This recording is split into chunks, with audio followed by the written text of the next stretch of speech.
بسم اللہ الرحمن الرحیم الحمد للہ رب العالمین والصلاة والسلام علی خاتم الانبیاء ومن هو اولی بعیسی ابن مریم محمد وعلی آلہ وصحبہ وامتہ اجمعین اما بعد۔ عزیز طلباء کرام، سابقہ ویڈیو کے اندر ہم نے حضرت عیسیٰ علیہ السلام کے رفع نزول کے عقیدے پر کچھ اسلامی تاریخ کی نظائر پڑھی تھی، مثالیں پڑھی تھی۔ کچھ ایسے واقعات آپ کے سامنے بیان کیے گئے ہیں جن سے یہ بات ثابت ہوئی کہ عیسیٰ علیہ السلام کا آسمانوں کی طرف اٹھایا جانا کوئی ایسا نیا واقعہ نہیں ہے کہ اس سے قبل یا اس کے بعد ایسا نہ ہوا ہو۔ اس سے قبل کی جو مثال تھی وہ حضرت ہارون علیہ السلام کے جنازے کی تھی، یا حضرت آدم علیہ السلام کا آسمانوں سے اترنا تھا، اور حضرت عیسیٰ علیہ السلام کے بعد کے کچھ واقعات جو صحابہ رضی اللہ عنہ اجمعین کی زندگی اور ان کی حیات سے متعلق تھے وہ ذکر کیے گئے تھے۔ آج کی اس ویڈیو کے اندر ہم دو چیزیں مزید پڑھیں گے۔ پہلا یہ کہ حضرت عیسیٰ علیہ السلام کا آسمانوں کی طرف اٹھایا جانا، اس پہ انسان کو استبعاد کا اظہار نہیں کرنا چاہیے، اس کو ناممکن نہیں سمجھنا چاہیے۔ اور دوسرا یہ کہ نزول کی حکمتیں کیا ہیں، عیسیٰ علیہ السلام کو قرب قیامت کیوں نازل کیا جائے گا، حالانکہ دیگر انبیاء بھی تو ہیں، ان انبیاء میں سے کسی اور نبی کو بھی تو نازل کیا جا سکتا تھا۔ پہلا جو عنوان ہے وہ یہ ہے کہ عقیدہ نزول مسیح سے استبعاداً انکار کیوں کیا جاتا ہے، یعنی اس کو بعید یا ناممکن سمجھتے ہوئے انکار نہیں کرنا چاہیے۔ انسانی فہم کی فطرتی ایک کمزوری ہے یا کم ظرفی ہے کہ جب بھی اس کے سامنے کوئی خلاف حقیقت واقعہ کا اظہار کیا جاتا ہے، قانون فطرت کے خلاف کسی واقعے کا اظہار کیا جاتا ہے، تو وہ اپنے ناقص علم، محدود تجربے اور ناتمام مشاہدہ اور کمزور حواس اور اپنی کمزور عقل کی جو وسعت ہے یا اس کا جو دائرہ ہے اس سے خارج ہونے کی وجہ سے فوراً یہ کہہ دیتا ہے کہ نہیں ایسا نہیں ہو سکتا، یہ ناممکن ہے، یہ محال ہے، وہ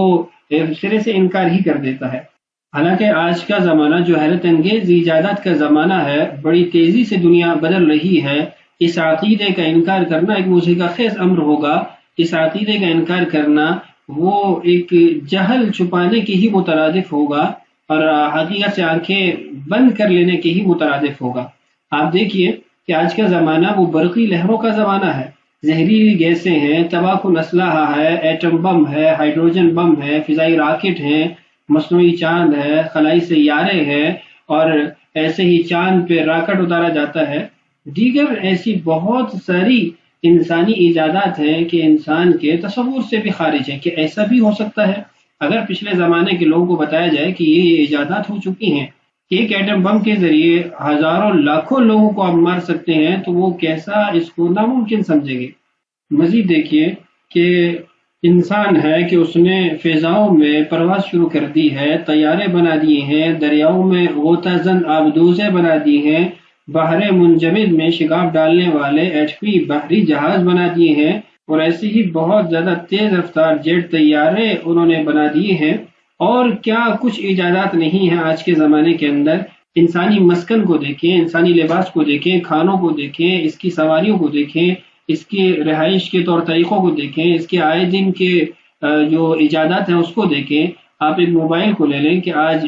دنیا کے ایک کونے پہ بیٹھا آدمی وہ دنیا کے ہر کنارے پہ چند سیکنڈ میں رابطہ کر کے بات کر سکتا ہے، اور ایسے ہی چاند پہ انہوں نے اپنے ڈیرے ڈال دیے ہیں۔ تو یہ چند میں نے متفرق آپ کو چیزیں گنوائی ہیں کہ اگر انسان ان ایجادات کو لا سکتا ہے، انسان اللہ تعالیٰ کی دی ہوئی عقل سے اتنا کچھ بنا سکتا ہے، اتنی ترقیاں کر سکتا ہے، زمانے کو بدل سکتا ہے، تو وہ خداوند تعالیٰ جس نے یہ سب کچھ بنایا ہے، یہ سوچ فکر دی ہے، وہ کس قدر طاقتور ہوگا اور کس قدر قدرت کاملہ کا مالک ہوگا۔ تو اس لیے اللہ تعالیٰ کی ذات کی طرف اگر دیکھا جائے اور انسانی ایجادات کو دیکھا جائے تو خود ہی نتیجہ نکل آئے گا کہ اگر مخلوق یہ سب کچھ کر سکتی ہے تو خالق کے لیے کیا مشکل ہے کہ اپنے ایک نبی کو زمین سے آسمان کی طرف زندہ حالت کے اندر اٹھا لے اور قرب قیامت ان کو نازل کر دے۔ بہرحال یہ میں نے متفرق اور کچھ ایجادات اور کچھ غور فکر کی دعوت دی ہے جس سے انسانی دل کو اطمینان حاصل ہوتا ہے۔ اب اس کے بعد ہمارا اگلا عنوان ہے نزول کی حکمت، یعنی عیسیٰ علیہ السلام کو جو آسمانوں سے اتارا جائے گا اس کی حکمت کیا ہے۔ اللہ کے اور بھی تو پیغمبر تھے اور بھی انبیاء تھے، ان کو بھی تو نازل کیا جا سکتا تھا، وہ بھی قرب قیامت اتر کر اللہ تعالیٰ کی طرف سے دی گئی یہ ذمہ داری اور یہ مسئولیت پوری کر سکتے تھے۔ دیکھیے نزول کی حکمتیں، پہلی حکمت جو یہاں کتاب میں مذکور ہے وہ دیکھیے، حضرت عیسیٰ علیہ السلام کے رفع اور نزول کی حکمت علماء نے یہ بیان کی ہے کہ یہود کا یہ دعویٰ تھا کہ ہم نے حضرت عیسیٰ علیہ السلام کو قتل کر دیا ہے، کما قال تعالی وقولہم انا قتلنا المسیح عیسیٰ ابن مریم رسول اللہ، کہ جن وجوہات کی بنا پر اللہ تعالیٰ نے یہود پر لعنت فرمائی تھی اس میں ایک وجہ وہ ان کا یہ کہنا کہ ہم نے مسیح عیسیٰ بن مریم اللہ کے رسول کو قتل کر دیا ہے۔ تو آخری زمانے میں اللہ تعالیٰ حضرت عیسیٰ علیہ السلام کو نازل فرما کر یہودیوں کا اس قول کا رد کریں گے کہ وہ جھوٹ بولتے تھے، اور دجال جو آخری زمانے میں ظاہر ہوگا وہ بھی قوم یہود سے ہوگا اور یہود اس کے متبع اور پیروکار ہوں گے۔ اس لیے حق تعالیٰ نے اس وقت حضرت عیسیٰ علیہ السلام کو زندہ آسمان پر اٹھایا اور قیامت کے قریب آسمان سے نازل ہوں گے اور دجال کو قتل کریں گے،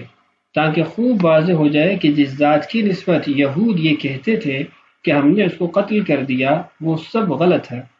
ان کو اللہ تعالیٰ نے اپنی قدرت کاملہ اور حکمت بالغہ سے زندہ آسمان پر اٹھایا اور اتنے زمانے تک ان کو زندہ رکھا اور پھر تمہاری قتل اور بربادی کے لیے اتارا، تاکہ سب کو معلوم ہو جائے کہ تم جن کے قتل کے مدعی تھے ان کو قتل نہیں کر سکے، بلکہ اللہ تعالیٰ نے تمہارے قتل کے لیے نازل کیا۔ اور یہ حکمت فتح الباری کے باب نزول عیسیٰ صفحہ نمبر 357 جلد نمبر 10 پر مذکور ہے۔ خلاصہ اس حکمت کے پہلے پوائنٹ کا یہ ہے کہ حضرت عیسیٰ علیہ السلام یہود کے قول کے رد کے لیے نازل ہوں گے، اور جو یہود ان کو قتل کرنے کی سازش اور کوشش کر رہے تھے، ان کو شہید کرنے کی مذموم کاوش کر رہے تھے، اس کے برعکس قیامت کے قریب وہ آ کر ان یہود کو قتل کر دیں گے، ان کے متبعین اور پیروکاروں کو قتل کر دیں گے۔ دوسری حکمت دیکھیے، حضرت عیسیٰ علیہ السلام ملک شام سے آسمان پر اٹھائے گئے تھے اور ملک شام ہی میں نزول ہوگا تاکہ اس ملک کو فتح فرمائے، جیسا کہ نبی اکرم صلی اللہ علیہ وسلم ہجرت کے چند سال بعد فتح مکہ کے لیے تشریف لائے، اسی طرح عیسیٰ علیہ السلام نے شام سے آسمان کی طرف ہجرت فرمائی اور قیامت سے کچھ روز پہلے شام کو فتح کرنے کے لیے آسمان سے نازل ہوں گے اور یہود کا استیصال فرمائیں گے۔ خلاصہ کیا ہوا؟ خلاصہ یہ ہوا کہ عیسیٰ علیہ السلام اپنے ملک کو جہاں ان کی بعثت ہوئی تھی اس کو قرب قیامت آ کے فتح فرمائیں گے، اس میں اسلام کا بول بالا فرمائیں گے اور یہودیوں کا خاتمہ فرمائیں گے۔ اور مثال میں حضرت محمد صلی اللہ علیہ وسلم کا عمل کہ مدینہ سے آپ نے مکہ تشریف لا کر اپنے شہر مکہ کو کافروں سے آزاد فرمایا۔ تیسری حکمت دیکھیے، نازل ہونے کے بعد صلیب کا توڑنا بھی اسی طرف مشیر ہوگا کہ یہود اور نصارہ کا یہ اعتقاد کہ مسیح بن مریم صلیب پر چڑھائے گئے بالکل غلط ہے۔ حضرت مسیح علیہ السلام تو اللہ تعالیٰ کی حفاظت میں تھے، اس لیے نازل ہونے کے بعد صلیب کا نام و نشان بھی نہ چھوڑیں گے۔ یعنی خلاصہ یہ ہوا کہ جو تیسرا پوائنٹ ہے حکمت کا وہ یہ ہے کہ عیسیٰ علیہ السلام وہ عیسائیوں کے عقائد کے بطلان کو ظاہر کرنے کے لیے نازل ہوں گے، کہ جو انہوں نے تثلیث کا عقیدہ گڑ رکھا ہے یا الوہیت کا عقیدہ حضرت عیسیٰ علیہ السلام کے لیے قائم کر رکھا ہے، یا پھر صلیب کا جو عقیدہ اور قتل کا جو عقیدہ انہوں نے قائم کر رکھا ہے، کفارہ ہے، دیگر تمام تر ان کے باطل عقائد کے رد کے لیے حضرت عیسیٰ علیہ السلام آسمانوں سے نازل ہوں گے۔ چوتھی حکمت دیکھیے، اور بعض علماء نے یہ حکمت بیان فرمائی ہے کہ حق تعالی شانہ نے تمام انبیاء کرام علیہم الصلوات و تسلیمات سے یہ عہد لیا تھا کہ اگر تم نبی کریم صلی اللہ علیہ وسلم کا زمانہ پاؤ تو ان پر ضرور ایمان لانا اور ان کی ضرور مدد کرنا، کما قال تعالی لتؤمنن به ولتنصرنہ، کہ تم ضرور بالضرور ان پہ ایمان لائیں گے اور ان کی ضرور بالضرور مدد کریں گے۔ اور انبیاء بنی اسرائیل کا سلسلہ حضرت عیسیٰ علیہ السلام پر ختم ہوتا تھا، اس لیے حق تعالی شانہ نے حضرت عیسیٰ علیہ السلام کو آسمان پر اٹھایا تاکہ جس وقت دجال ظاہر ہو اس وقت آپ آسمان سے نازل ہوں اور رسول اللہ صلی اللہ علیہ وسلم کی امت کی مدد فرمائیں، کیونکہ جس وقت دجال ظاہر ہوگا وہ وقت امت محمدیہ پر سخت مصیبت کا وقت ہوگا، اور امت شدید امداد کی محتاج ہوگی۔ اس لیے عیسیٰ علیہ السلام اس وقت نازل ہوں گے تاکہ امت محمدیہ کی نصرت و اعانت کا جو وعدہ تمام انبیاء کرام علیہم الصلوات و تسلیمات کر چکے ہیں، وہ وعدہ اپنی طرف سے اصالتاً اور باقی انبیاء کرام علیہم الصلوات و تسلیمات کی طرف سے وکالتاً ایفا فرمائیں گے۔ فَافْهَمْ ذَلِكَ فَإِنَّهُ لَطِيفٌ، یہ آیت اللہ کے رسول صلی اللہ علیہ وسلم کی بہت زیادہ رفعت شان کو، کمال شان کو بیان کرتی ہے۔ مکمل تفصیل اس کی آپ کو پڑھنی چاہیے، تشریح پڑھنی چاہیے۔ اس پر مستقل رسالہ بھی ہے، آپ اس کو بھی ملاحظہ کر سکتے ہیں۔ سابقہ ویڈیوز میں اس کا حوالہ بھی اور لنک بھی دے دیا گیا تھا۔ ایسے ہی التصریح بما تواتر فی نزول المسیح میں صفحہ نمبر 94 میں حاشیے میں عبد الفتاح ابو غدہ رحمہ اللہ نے بھی کچھ ایسی حکمتیں نزول کے ذکر کی ہیں جو یہاں ہماری اس کتاب میں موجود نہیں ہیں، میں ان کو بھی یہاں پر ذکر کر دیتا ہوں۔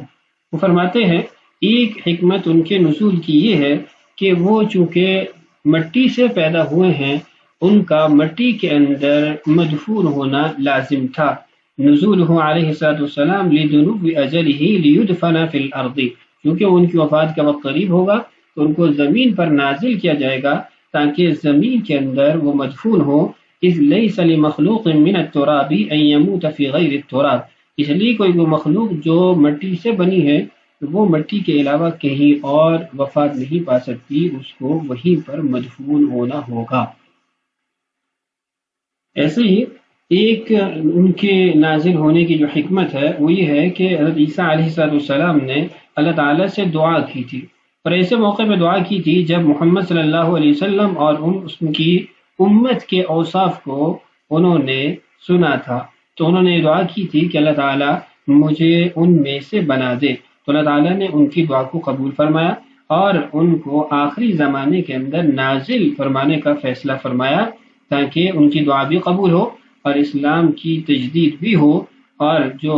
سب سے بڑا امت محمدیہ کا فتنہ ہے دجال، اس سے امت محمدیہ کو محفوظ فرمائے، نجات دلائے۔ آخری بات جو یہاں ذکر کرنی ہے حکمتوں کے باب میں وہ یہ ہے کہ حضرت عیسیٰ علیہ السلام کو ہی خاص آسمانوں سے نازل کرنا اور انہی کو آسمان کی طرف اٹھایا جانا، اس کی ایک وجہ وہ رسول اللہ صلی اللہ علیہ وسلم کی وہ حدیث ہے جس میں آپ نے اپنا اور عیسیٰ علیہ السلام کا